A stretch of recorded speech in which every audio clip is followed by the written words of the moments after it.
Благодарам. Именно тие бројки може да се толкуваат на различни начини. Кажавте дека не е се политика и точно е дека не е се политика. Но на граѓаните во оваа држава, особено на младите луѓе, секогаш им не им недостасувало, да кажам, идеја за промени, но во последниве години им недостасуваше надеж. А што значи и што мислам јас кога ќе кажам по тоа дека им недостасува надеж? Да видат дека нивната држава се грижи за нив. Не зборам индивидуално, не зборам за начини на кои што некој мислеше дека ако се договори нешто со нив или дека ако во тие студентски движења ќе има лица кои што се поблиски на нив, па на таков начин ќе се создаваат некакви димни завеси дека нешто се случува, туку во еден малку поширок контекст.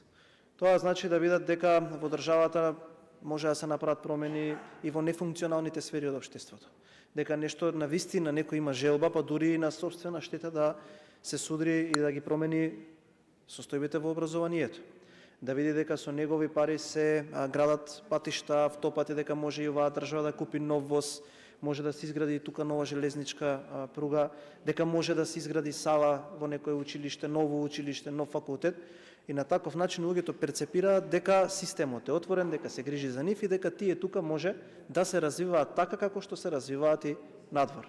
Бидејќи кога ќе разговарате со некои студенти кои што студираат во универзитетите надвор и кога ќе ги прашате добро, ако имате исто платена работа, дали би се вратиле тука, една од причините која што ја кажува освен функционирањето на системот е и неказнивост и дека гледаат многу често луѓе кои што се големци во политиката и кои што на некаков начин несоодветно CV или образование не успеале да дојдат до некое ниво и дека сметаат дека судирот со таквите луѓе им е ѕид кој што не може да го надминат. Во таа насока јас би сакал да поставам едно дополнително прашање. Една од клучните работи за подобрување на животниот стандард е енергетската нестабилност.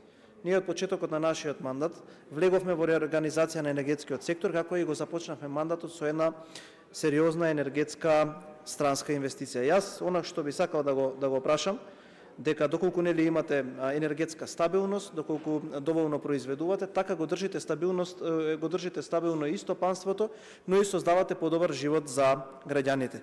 Дали можете да ни кажете отприлика што владата планира во енергетскиот сектор за оваа година? Јас сум задоволен од првото прашање, но дополнителното прашање ми оди во таа насока. Благодарам.